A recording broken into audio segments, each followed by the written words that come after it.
1, 2, 3, 4, 5, 6, 7, 8, 9, 10.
Good evening, everybody, and, and welcome to the Achmat Dangor Literary Award.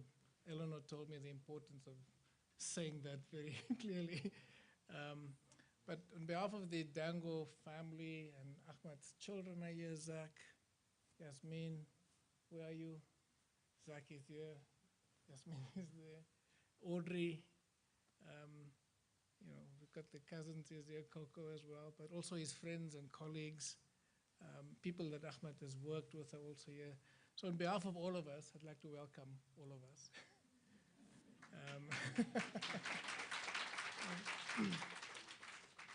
It's, it's an important issue for us that Achmat is being recognized for the work that he's done, but also for those of us who know that writing was his particular passion. An award like this is absolutely fitting. So the reason why we are here is essentially to launch this award. And the people that's going to speak to us from Vern right to the people that's going to be on the panel will unpack what this award means and what people will get out of this award. I've been told it's one of those awards where it's not only a cash award, it's actually an award that will provide opportunities for new young writers to publish. But again, Karabo and others will explain that in a bit more detail. So to get us started, there's going to be a photo carousel of some of Achmat's finest moments. I'm not sure if you're ready with that.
So as I'm watching a slightly older version of myself on the screen, I forgot to introduce myself in the beginning. My name is Zain Dangor. I'm Achmat's younger brother, youngest brother actually. So I think that gave us a sense of who Achmat was and some snippets of the man that we all knew and loved. So with that, I'm going to hand over to Vern. And Vern is going to give us the keynote address. Vern is the acting chief executive of the Nelson Mandela Foundation, and he's worked with Achmat for many, many years. There's a long essay here in the bio, but we've decided and we mutually agreed that we'll skip that. Thank you, Zane. Evening, everybody. Here's my speech, and it's a way of honoring Achmat. He didn't like long speeches, so I'm going to keep it very tight. The first time I had interactions with Achmat was 2002. He was in New York, and he was looking for help in getting access to his security police files. At the time, I was at Wits University running SAHA, and we were actually able, unlike with many other activists, we were actually able to help Achmat access at least one of his files. And that started a conversation between us about memory and reckoning with the past that continued right until the end. And for me, the end with Achmat was those last couple of years when he was focusing on writing. And I used to walk from Melville to this office, and I walked along that street in Parkview, and I'd bump into him, and we'd catch up briefly. Achmat handed over to his successor exactly 10 years ago. And those of us who worked with him through many years and were there when he stepped away 10 years ago, I think there are at least 2 other colleagues here this evening who were with me at that moment. We miss him a lot. And I want to reflect just a little bit on what he gave this organization, because that informs, I think, the partnership around the Literary Award and why it means so much to us. Achmat came here early in 2007 with a very specific mandate from Madiba.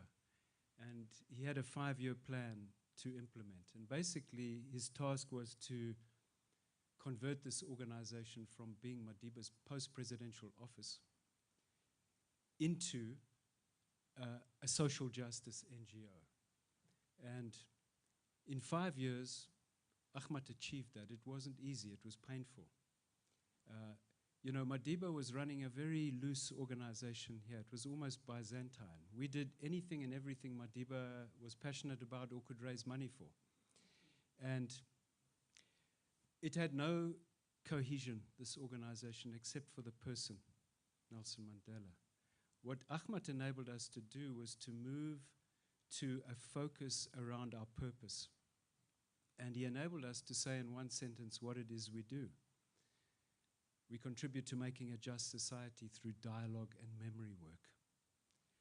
Now, along those 5 years, he had to do many difficult things.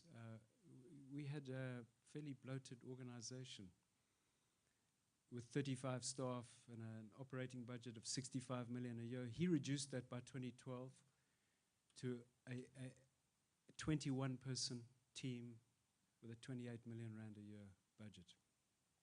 So we transitioned, we passed on functions to other organizations. And he did very, very difficult political things, like we had a board of 27 people, all appointed by Madiba, most of whom never attended a single board meeting.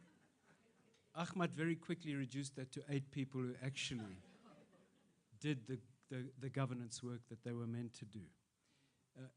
He also helped Madiba to step away from public life. Madiba said this over years, I want to step away, but he didn't really want to step away. He was hanging on to the work that he believed was still important. But Madiba enabled him to transition. And in 2010, we closed his office. And Madiba was then in a space where we weren't using him anymore. I think that was very hard, and especially that last year that Achmat was with us, Madiba was in and out of hospital. You might remember that media frenzy. Achmat enabled us to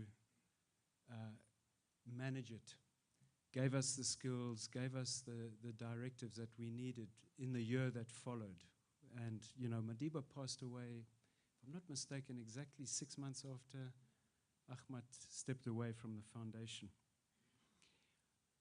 Achmat also cared about sustainability. You know, Madiba made many mistakes. Let me build a school, let me build a clinic, and you go back 5 years later and it's not really functional.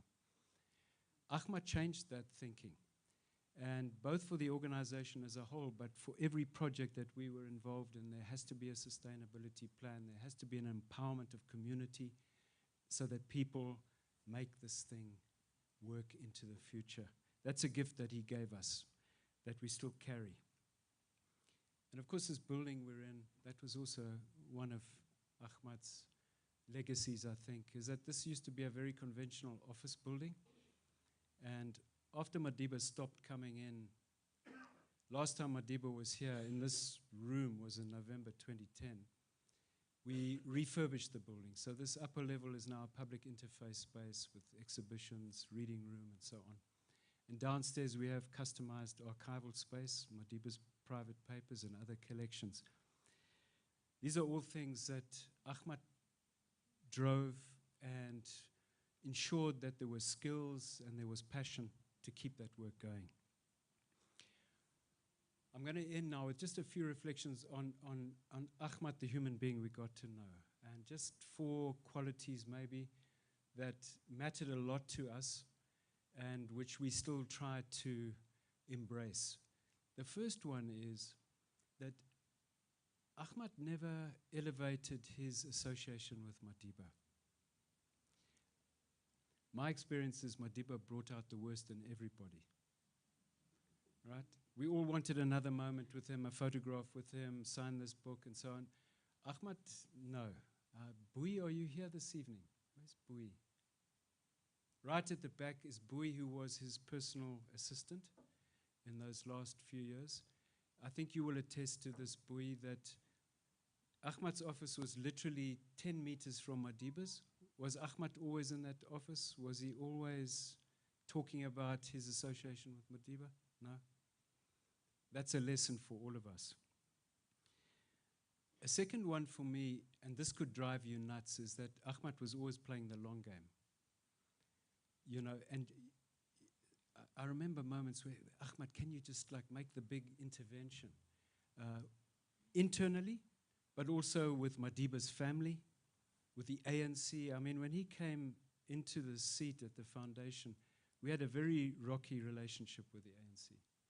And Madiba's family, well, it was almost non-existent. And he played this long, long game, building bridges and establishing working relationships. We still enjoy that. Then his wicked sense of humor. I won't give you any examples of that, but actually I will. You know that wicked smile of his. I remember one occasion where I'd had to be with Madiba for a couple of meetings in his office, and then the instruction to me was, when you're done, you walk Madiba down to the front entrance because there's going to be a photo opportunity. And when you get to the front entrance, Achmat, will be waiting. And so we finished the meetings, walked down the passage, and this would have been pretty late, sort of 2008, 2009. So Madiba's kind of heavy on your arm as you walk down the passage, right? And there's Achmat waiting. Madiba looks up and says, Achmat, now you can do some real work. And, you know, Achmat with that big grin was, yes, I'll carry you outside. And the last one for me is what I can only call Achmat's relentless integrity. you know, these days, that value becomes more and more important in complex situations, where often the ethics of decisions you have to take are almost impossible. Somehow, Achmat always had that compass. And me personally, I miss that compass. We need it. Let me end by just saying we're delighted to be partnering with you, Audrey, Zach, the family, on this broader Achmat Dangor legacy project. Ford Foundation, wonderful to be working with you as a funder, but as a partner. And in terms of the literary award, we're just delighted with the concept, and we're committed to making this work in the longer term. Thanks very much.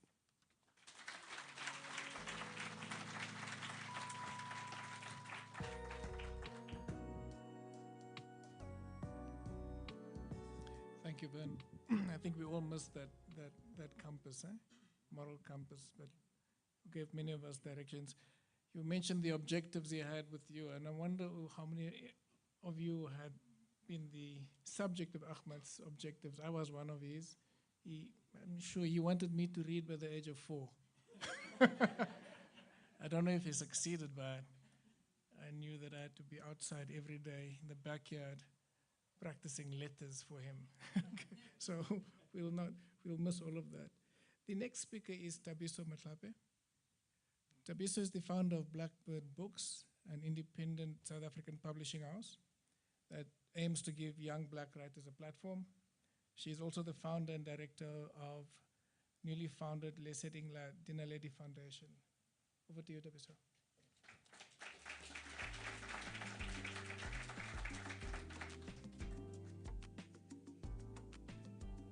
Dumelang. Le kae? Ke gona. My name is Tabiso, as already mentioned. Those who know me as the publisher of Blackbird Books.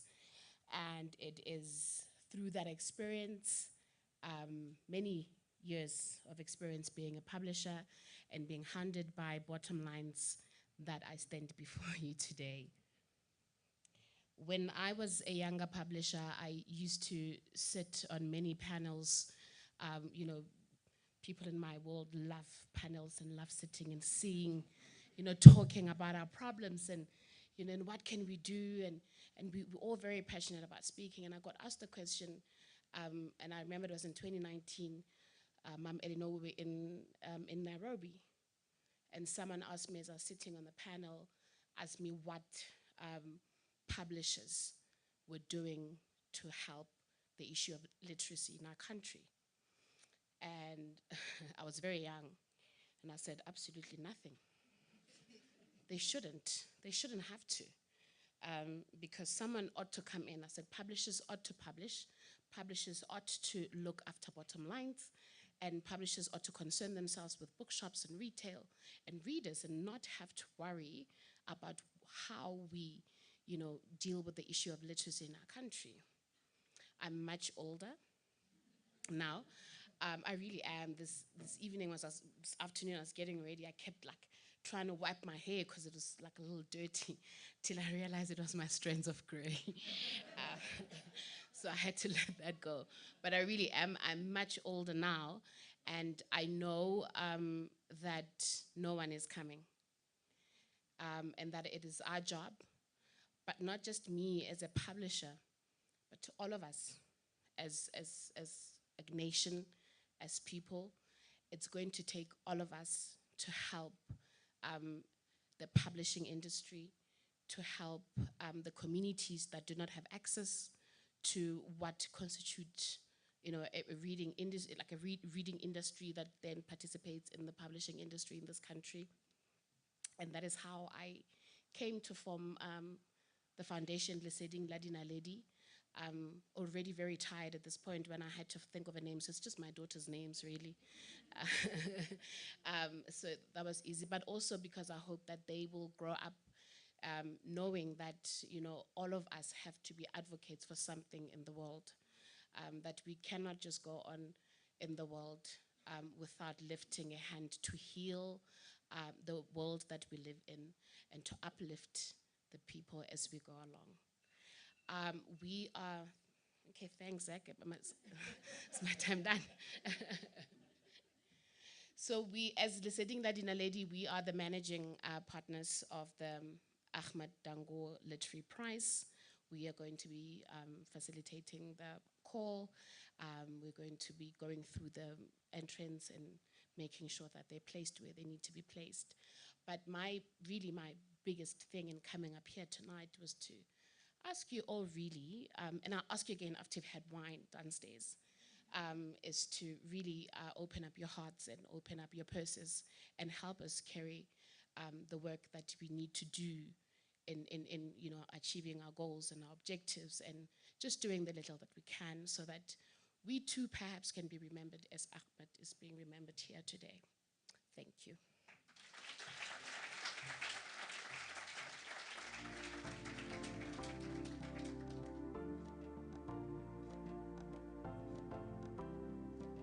Thank you, Daviso. Doing really important work there. I'm going to go straight into the next speaker. The next speaker is Mr. Yusuf Isop.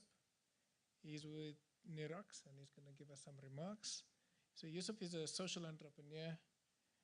He's a project development manager and also a curator.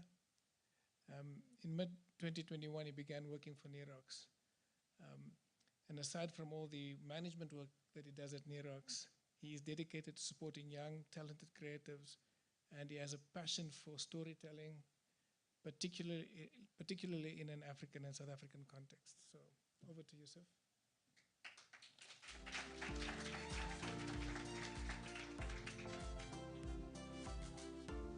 Thank you. Friends, colleagues, distinguished guests, I join you this evening on behalf of the Nirox Foundation, which is partnering with the Achmat Dangor Literary Prize to celebrate its launch.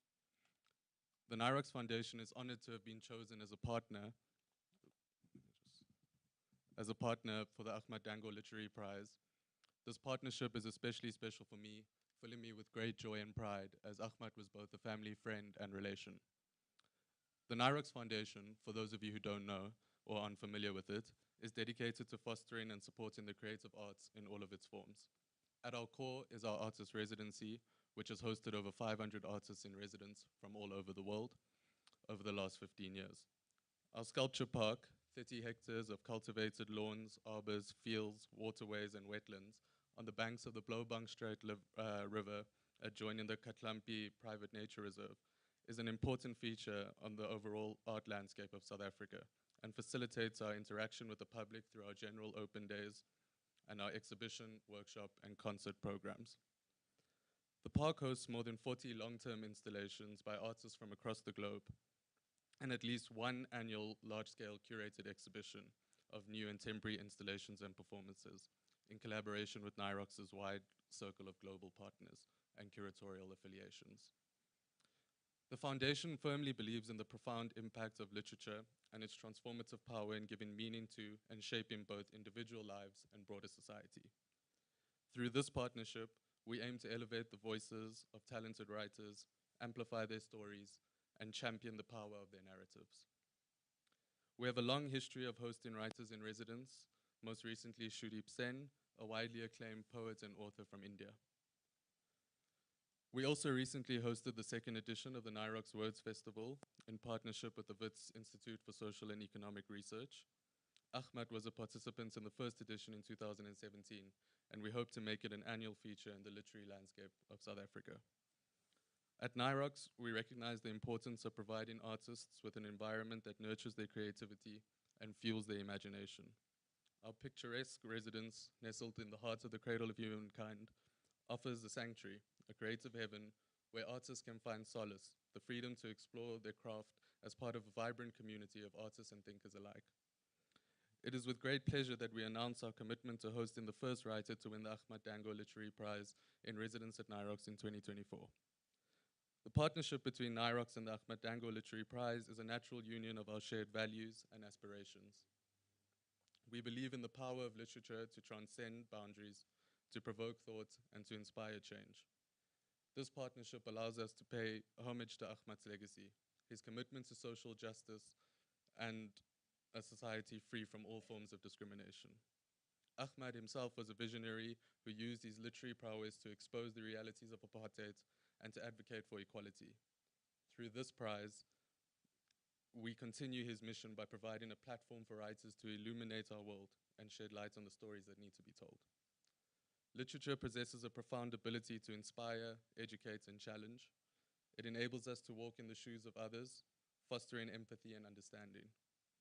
Through supporting the prize, NIROX aims to contribute to a literary landscape that nurtures emerging voices, embraces diversity, promotes inclusivity, and celebrates the power of the written word.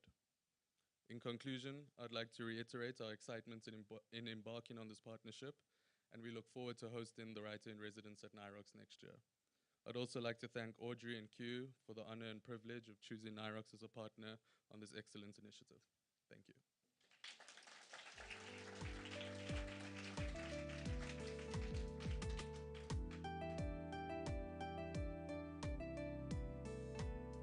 Thank you, Narox, and thank you, Yusuf. I just want to point out that Dikeledi and Bitterfruit are available for purchase in the Nelson Mandela store. I'm told it's next to the statue.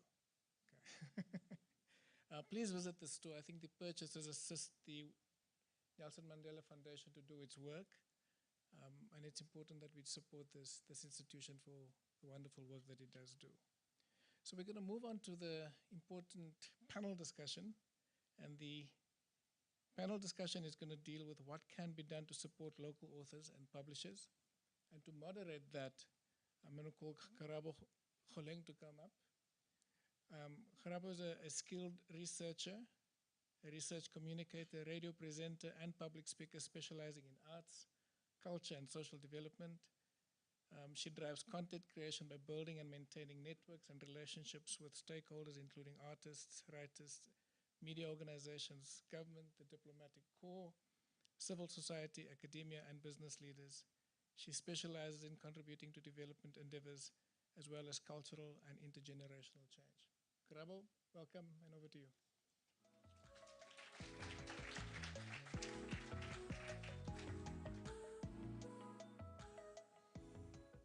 Thank you so much, Zain. Good evening. Please stand up for yourselves. Like, stand up and breathe and clap for yourselves. Just to get some air. Thank you. There we go. Thanks. Yeah, just to get the blood flowing, you know? We haven't seen each other in a while. And thank you so much for that lovely introduction and for great introductory words.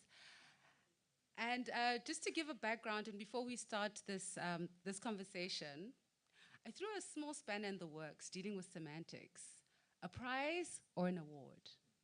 And the reason why I'll raise this is because in 2011, I was one of the adjudicators for the Sunday Times Fiction Prize, but it was called the Sunday Times Literary Award.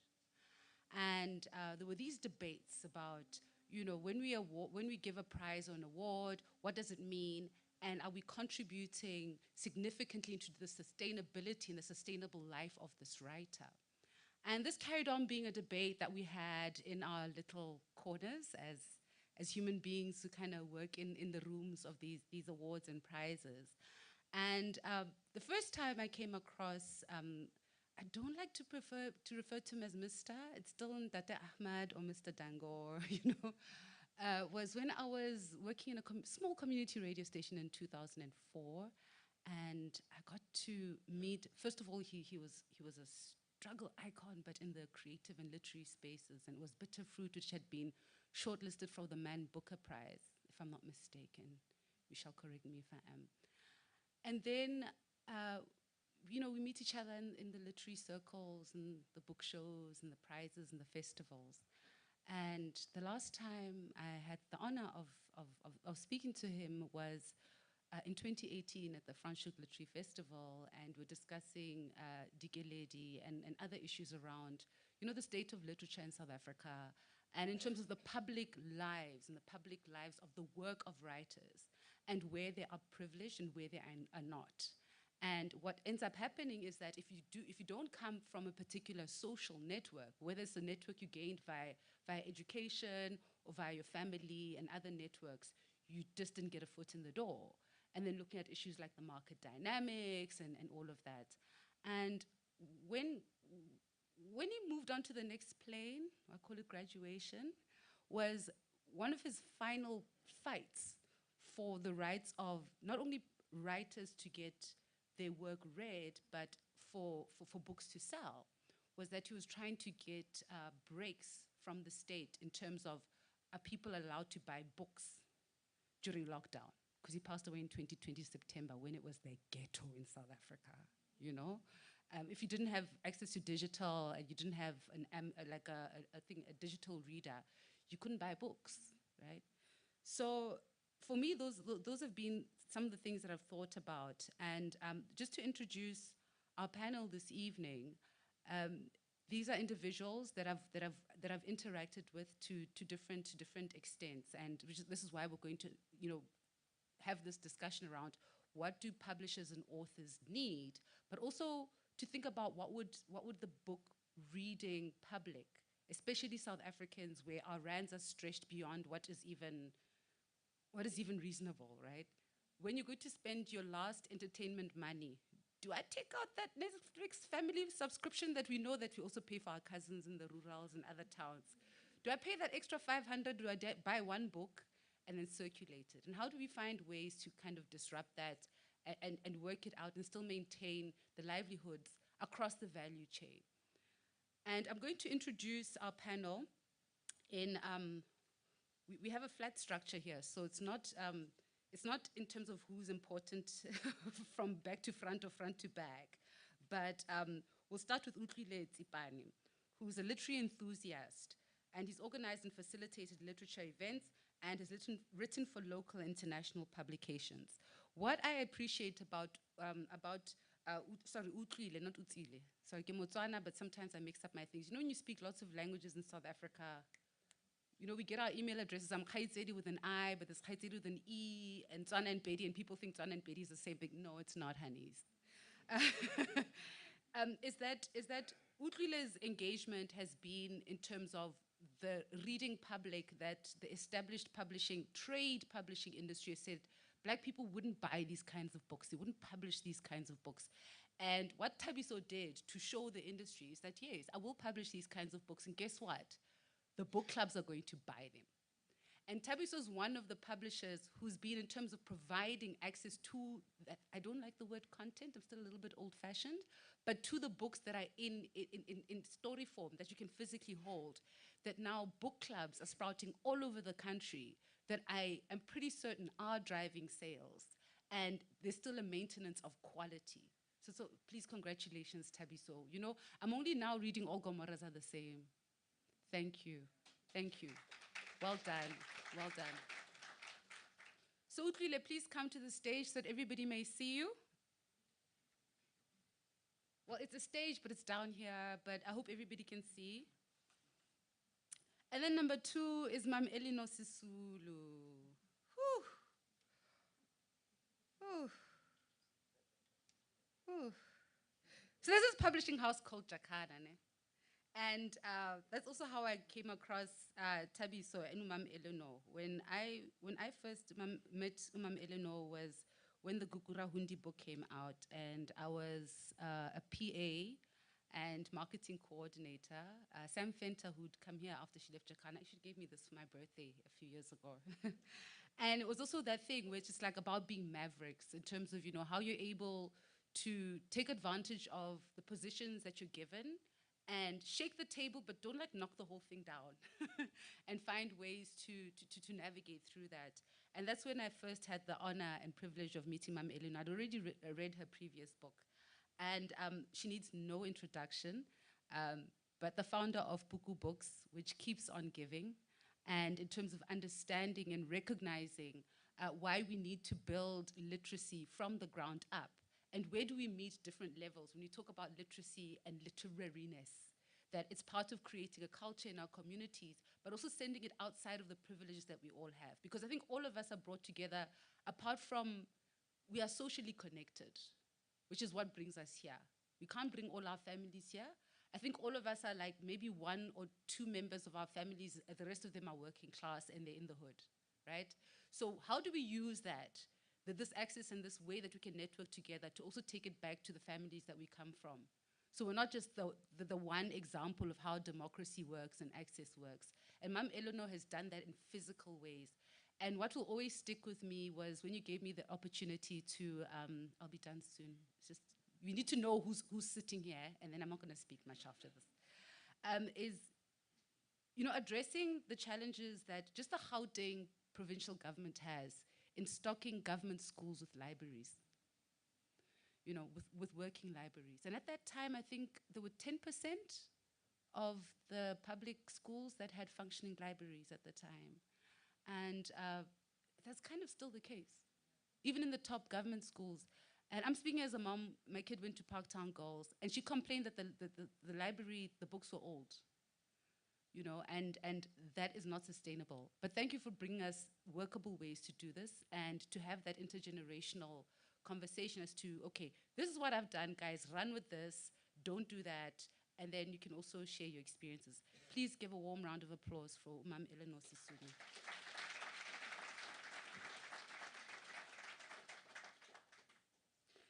Kaugelo Dube is the head strategist at the Artist Help Desk. So when I saw the name of this foundation, Lady, right? I know Niles, Kau's firstborn, and I was just like, oh, it's how involved in this, and we've been kind of those people who've tried to figure out ways to make interventions that are socially relevant and we're still cool with our peers, but to get kind of buy-in from the different power structures. And Kaugelo's background, she's got great insight into advertising and using new technologies in spaces where technology has not been accessed easily. And I think, you know, this is the kind of work that needs the kind of attention that I'm so glad you'll be able to bring your input into that in terms of once someone gets this award, this prize, how do we get that out there? So I think it's going to be a really fruitful discussion. And then after I ask them their few questions, you also have an opportunity to also, you know, lean in and ask our panelists what they'd like to know. So please welcome Kaugelo Dube, head strategist at the Artist Help Desk, to the stage.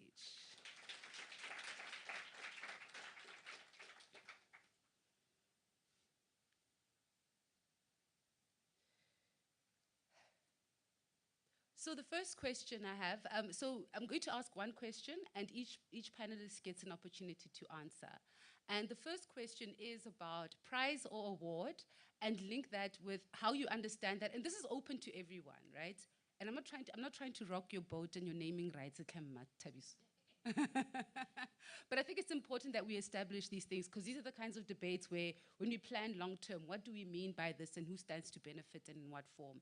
So, you know, what does a prize or a literary award mean to you? And how do you link that with your entry into working in the world of literature and literacy and how you relate with the work of Achmat Dangor? And I'll start with you, Utlile. What a question. Where do I start? Evening, everyone. Yeah. I think in a country where there's so much talent, where there's so much capacity, where there's so much skill in terms of artists, where it's the epicenter of everything in that sense, with the kind of history that we have and so forth. I understand where you're coming from. We should not even be asking that particular question, right? I say so in this sense, my sister. The biggest prize in the world, literary prize, how much is it? And if you look at South Africa in terms of business, in terms of capacity, in terms of the money, we have the money to have the biggest prize or the biggest award, you know, where we can even, you know, play with those words interchangeably. But I do not think as a country we are there. I do not think even from the government itself, we do not take art seriously. More than anything, have you heard when they mention the arts? Writers are bottom, you know, of that particular, should I say, yeah, right? So I do not think that, I don't think we should be here in 2023. Even this particular prize that we are launching, it's supposed to, you know, be the biggest prize that is out there. So I do not understand why, as a country, why South Africa, with the kind of history we have, we are still struggling to have these kind of things going on. The prize award, I think it can be used interchangeably. I think it can. I don't know if I've answered your question in that particular. That's how I'll end it and answer it in that way. And more than anything, to link it to the important work, you know, that Ndate Dangor has been doing. I think this is a continuation of his legacy. I think we need more prizes like these, and I think it's a good thing that we have this particular prize, and you know, the kind of award that it is, because it is an award in that sense. There's the residency, there's the guidance, you know, the publishing, and so forth. Yeah, thanks.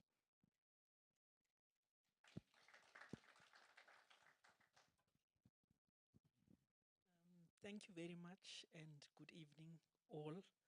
It's quite an experience to be in this room again and packed. I think we still haven't got over the post-pandemic phase. We still, and I must say that this is, I must thank you all for honoring Achmat in this way. I can't think of a better way to honor Achmat than a literary prize. Achmat was he was a very irreverent person, and I think that a prize like this would, yeah, it would have resonated with him.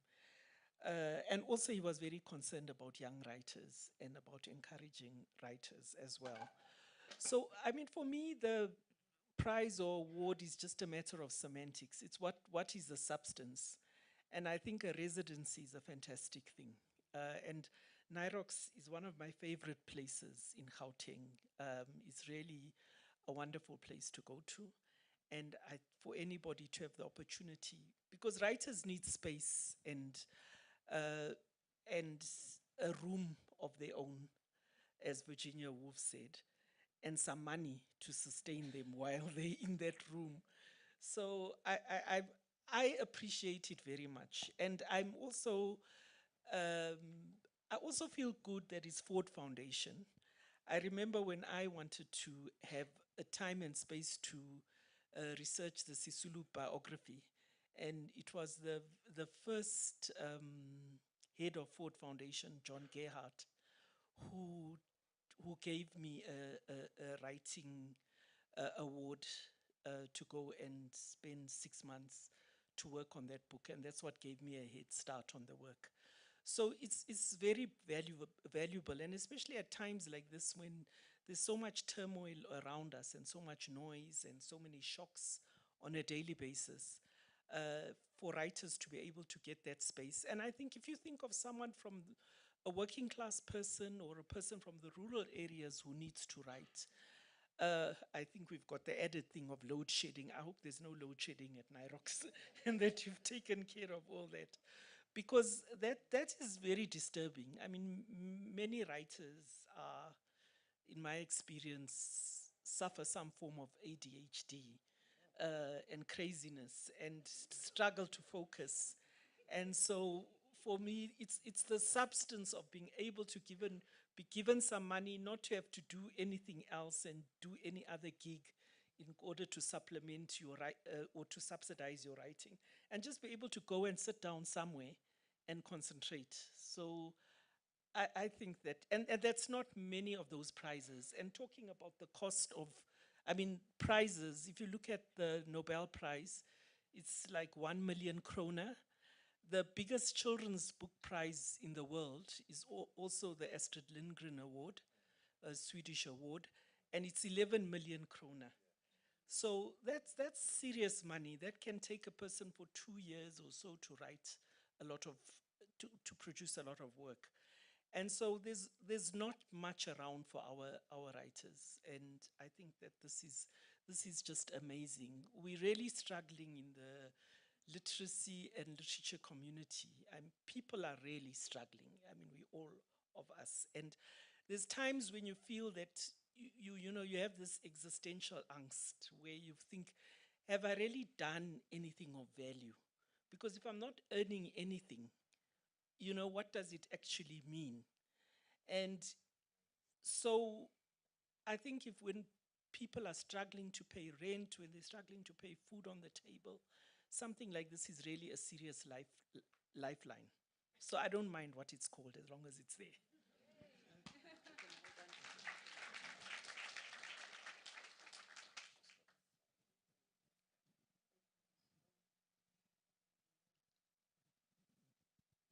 Good evening, everyone.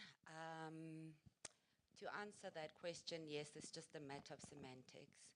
And I have to agree with my E. I would like to believe, and from what we've heard from the other Ndate Dangor, what Ndate Achmat believed in would have to be something that's sustainable, and that component of the residency is so important, particularly on home soil, because a lot of the residencies that are available to writers and other artists in other disciplines, you have to actually give up your day job, you have to leave your family behind, and leave the country for long periods of time. So I think it's a welcome addition to have more residencies on home soil.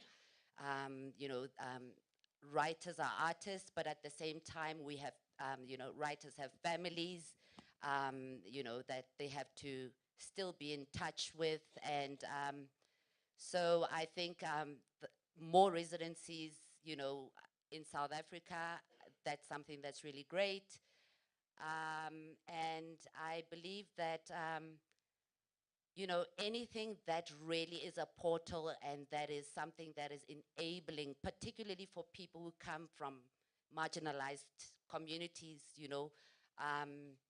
often erased communities, because I think a lot of the prizes, and it's going to be very interesting, and, I hope to be involved in some of the work, to really have a representative way of a criteria of choosing this new talent, in a way that is representative of the majority of this nation, because at times the creative space can come across as very middle class, very elitist. So we really hope that this prize will also, not perpetuate stereotypes and elitism, and be something that is very supportive of what South Africa really looks like in terms of the stories that we can tell and the stories that are out there. Thank you.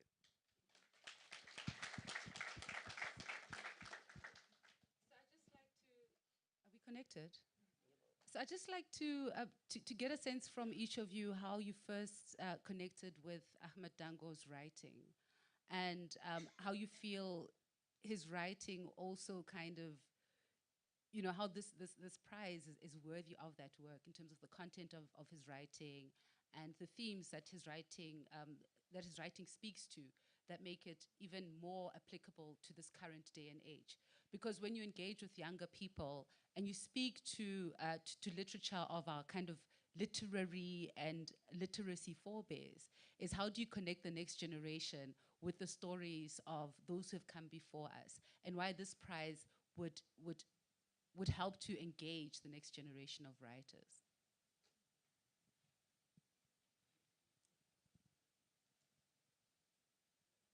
Well, you said you are going to ask easy questions. That's okay. Thematically, let's take the title Dikeledi alone. That says a lot. The interpretation just from the title can be so many things.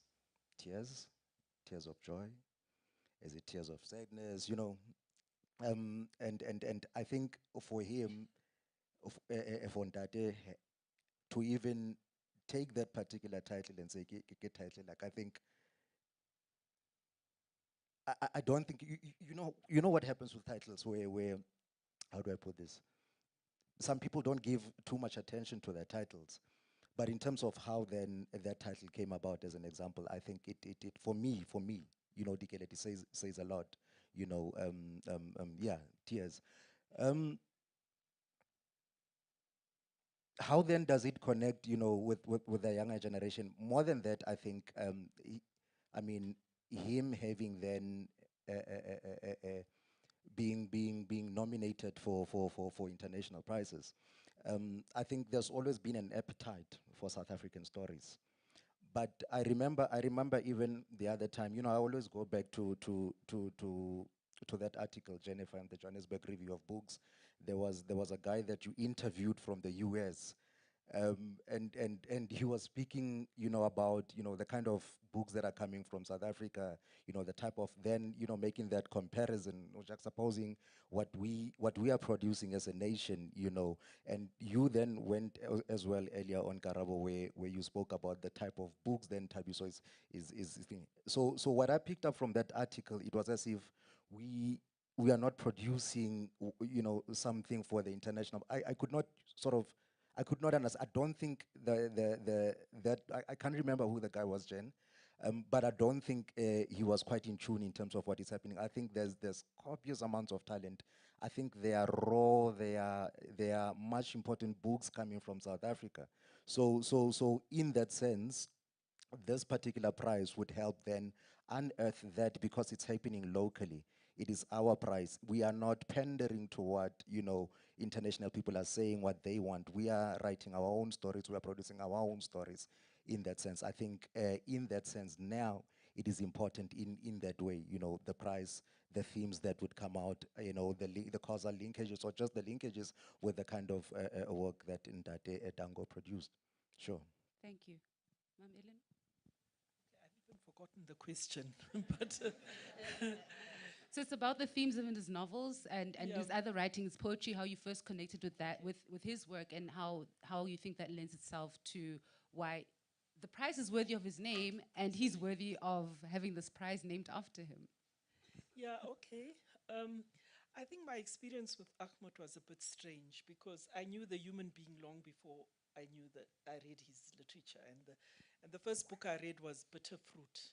And it was in a I was in a judge in some literary context. I've even forgotten. And when I read the book, I just found it strange to connect that darkness and edginess, and his writing was not easy. It's very challenging.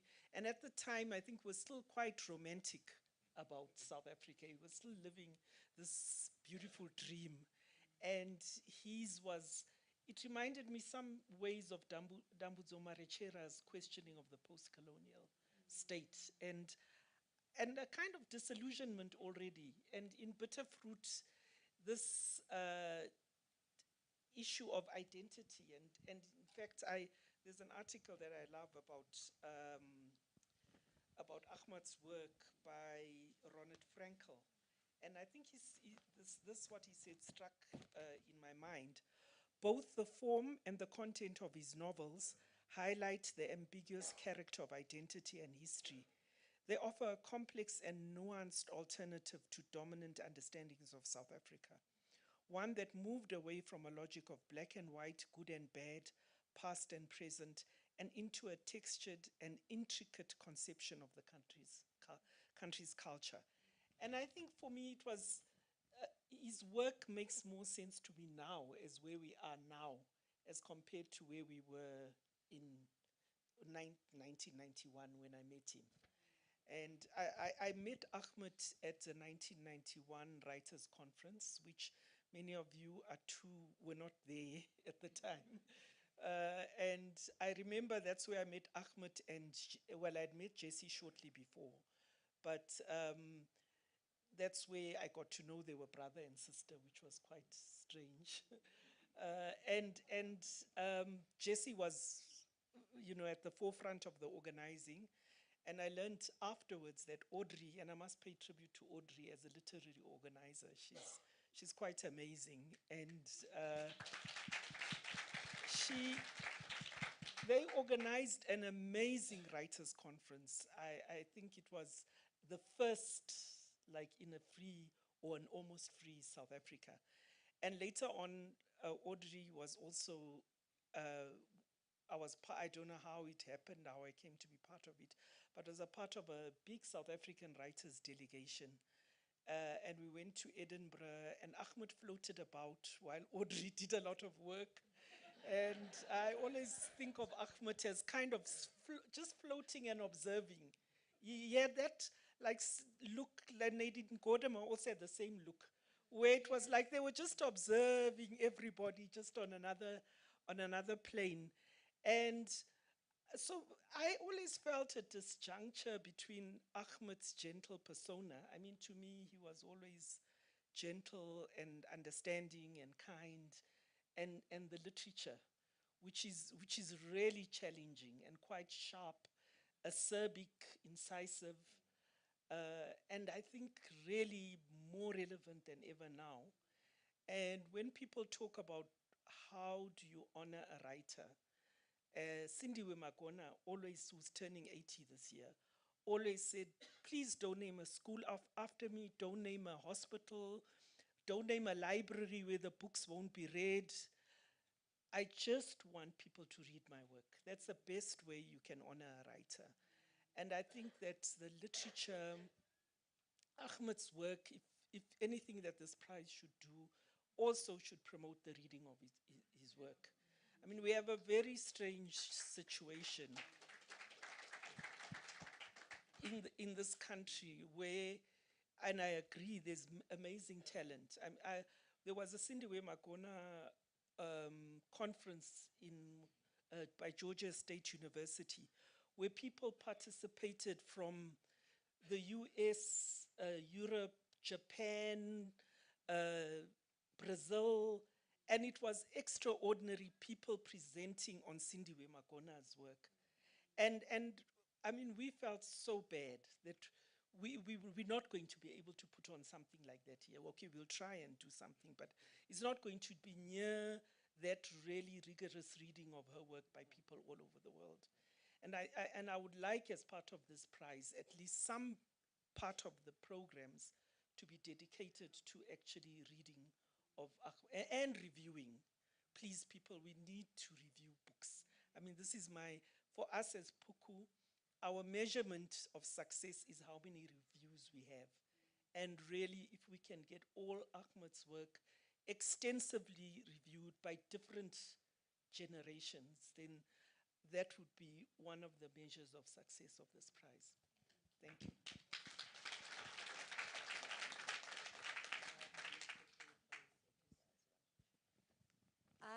I would say that it's quite amazing that in Tate Dango, with all his other work and his busy life, he still managed to maintain a practice of writing. You know, I think that is something that should definitely be, you know, we can learn from it. And because at times I feel that, well, I've just observed at times that young people pursue, you know, participating in opportunities such as awards and prizes, almost like, you know, it's a stepping stone. It's not a practice. You know, the writing is not a practice. You're already looking at what are you gonna get from the prize. You know, it's so I hope that this prize really honors and imparts that practice of writing, because if Ntate Dango could do it with all the demands that his life, you know, of his life, I think this could be, you know, he's a great example of what life, he's a great example of what one can achieve by really investing in the practice of writing. Thank you, Khaola. Do we have time to open for the floor or 2 questions? All right. So I can only take a question from 2 people, 1 each. Does anyone, a question or a comment?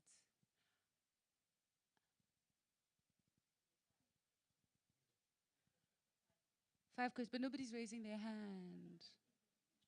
All right. And you know, the reason why I've asked this, right, is, you know, I mean, I'm a recipient of the South African Literary Award, and so is Ntate Achmat Dangor. And when you sit in these adjudication panels, there's always that debate. And when we say we're awarding someone, is the end game the award? Or is the award something supposed to open up avenues for you? And there's things that you're not warned about. For example, when you receive this cash prize, SARS wants his 40%, eh? You know, and you think you're taking the money home, you know what I mean? And you think, that's going to jumpstart me. I'm going to write my next book in a shorter space of time. And it actually takes longer. So even those kinds of life skills that you learn when you come across that kind of money, but there's no one to support you. You've got the prize, but then how do you move on to the next stage in your life? And what I love about this prize is that it provides that kind of grounding where you've got access to an editor, where there's part of the portions of the prize, it actually is invested in paying an editor to make sure that your book is ready, not just to go to market, but to be read by people from various backgrounds. So those are kind of, you know, the behind the scenes conversations that we have. Somebody's hand is up. Can I come to you with the microphone? Okay.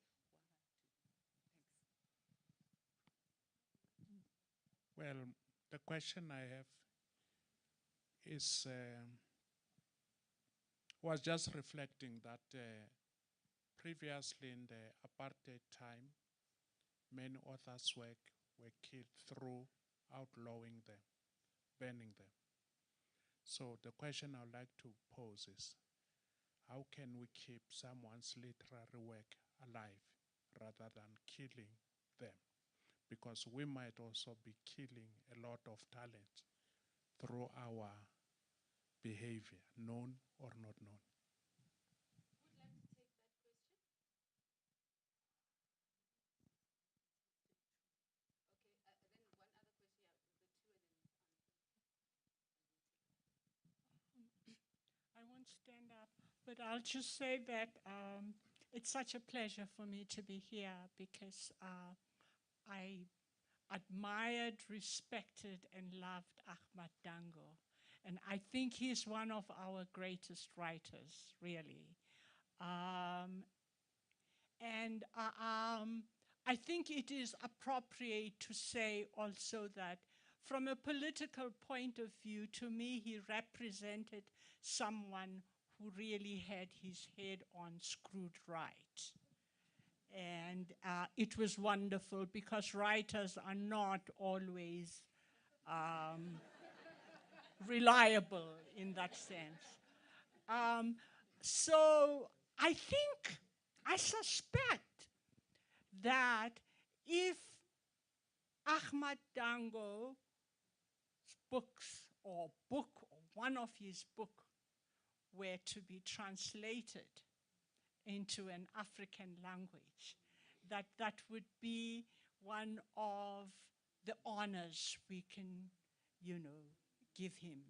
I think in this country we forget that we actually have a great number of, or let me say, we have a literate society, but they're literate in African languages. And in Afrikaans, which is an African language. And I think that we are very quick to want to get recognition abroad. But here in our own country, we are not really paying attention to creating an audience. You can have all the prizes and all the residences you like for writers, but if nobody buys those books, then it is meaningless. And I think that it is actually very important that we should still use whatever resources we have in cultivating a reading audience in South Africa so that the writers' books can be read. Thank you.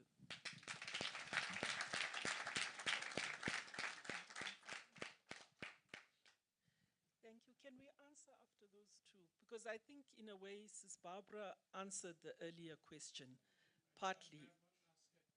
about about keeping the writing alive, because part of the answer is in translating the works and translating across languages.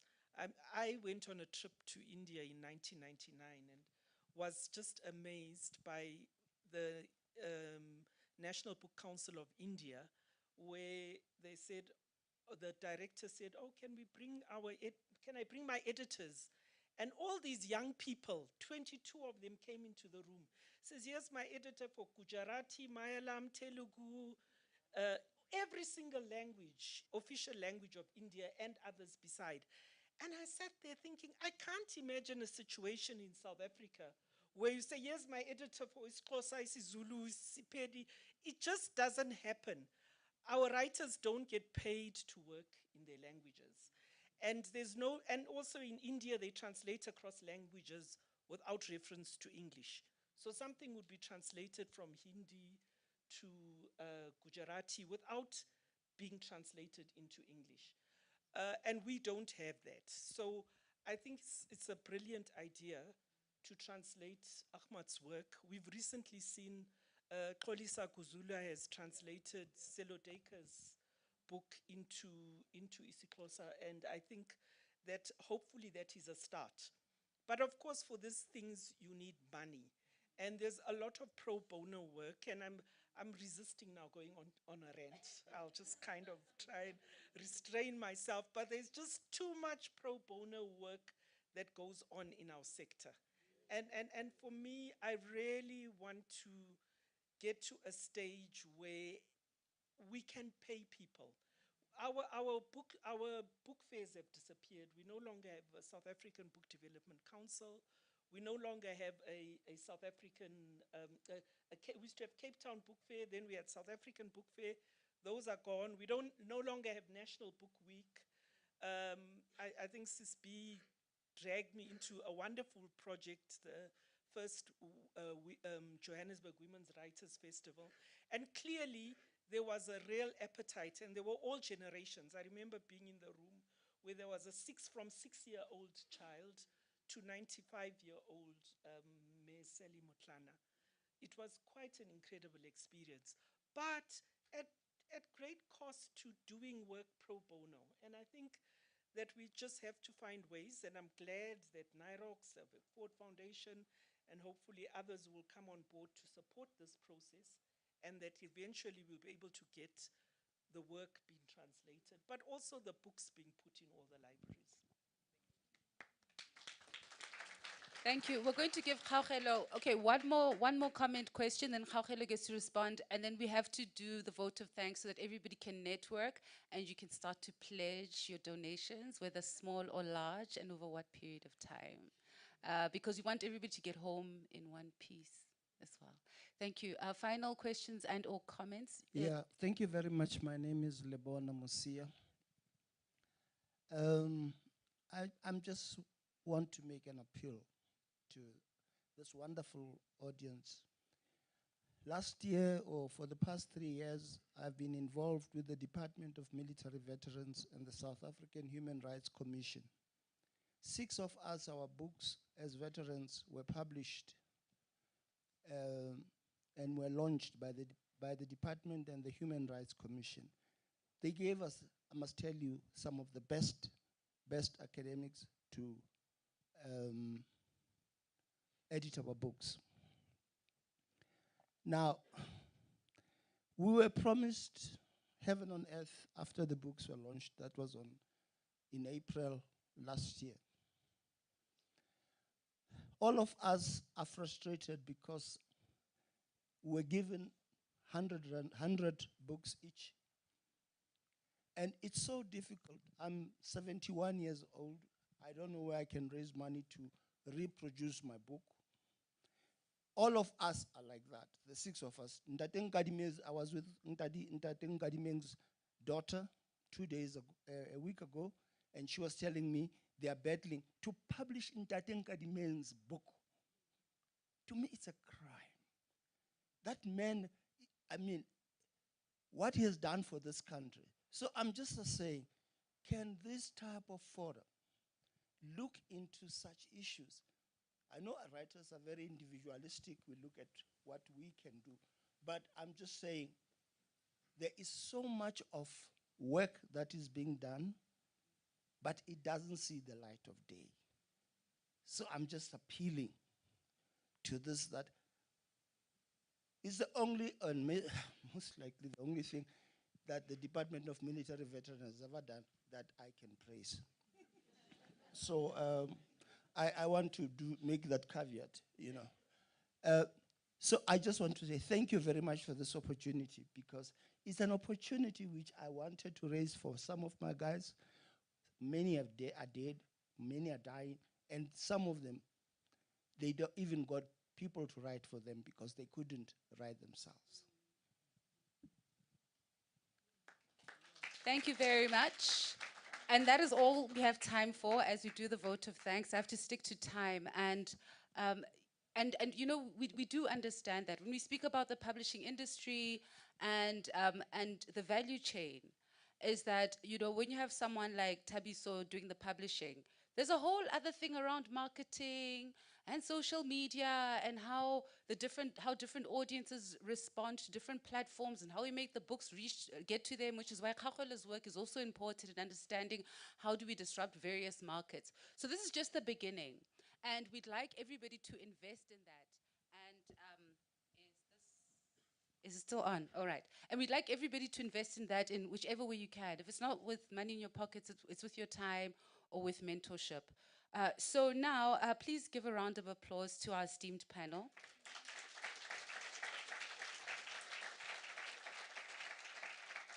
And thank you for being such an engaged audience and for lending us a little bit of extra time. Now I'd like to welcome Zachary Dangor and Audrey Elster to give their closing remarks and their thank you notes. Zachary Dangor is the youngest son of Achmat Dangor. He's currently in matric, class of 2023. Holla! Is it hot in the block, sir? They're go-wishing the babies, guys. Yo. And he hopes to pursue a career which builds on his father's legacy. Perhaps not as a writer, but as an advocate for social justice. Please come to the stage. Thank you.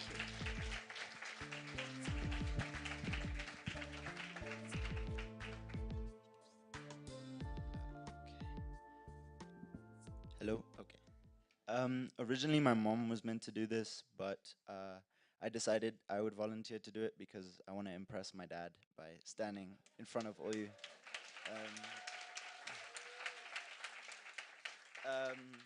Okay, so I'm delighted to be here. I would like to conclude by saying that my mom and I are thrilled to be able to launch this book prize in honor of my dad. As some of you may know, the book prize is part of a larger legacy project that documents the life and achievements of my father. This project includes his archive, which is being housed at the Wits University, an oral history project which will document key moments and people in his life, as well as a website which will act as a home for the project. As many of you know, my father was passionate about encouraging young people to enter the world of literature. This book prize helps to realize that dream. While my dad was quite a modest person, I know that he would be thrilled with this honor and grateful that you are all here to share in this special moment. I'd like to thank all those who made an effort to come out tonight, despite it being cold and a Tuesday. I'd also like to thank those who are watching live, and I'm glad you're warm, I'm not.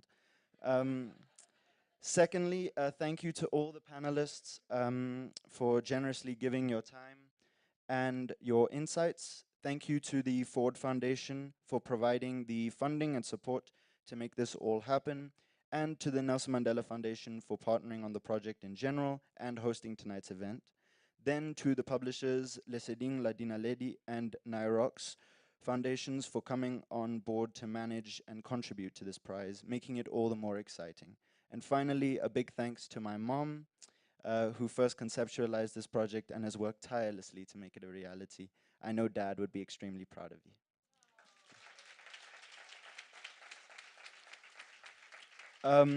The formal event is now at a close, but please join us for drinks just downstairs. Thank you.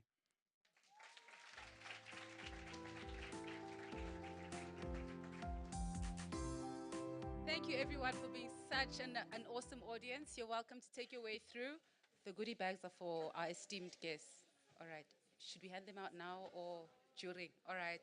Enjoy your evening, everyone. Thank you.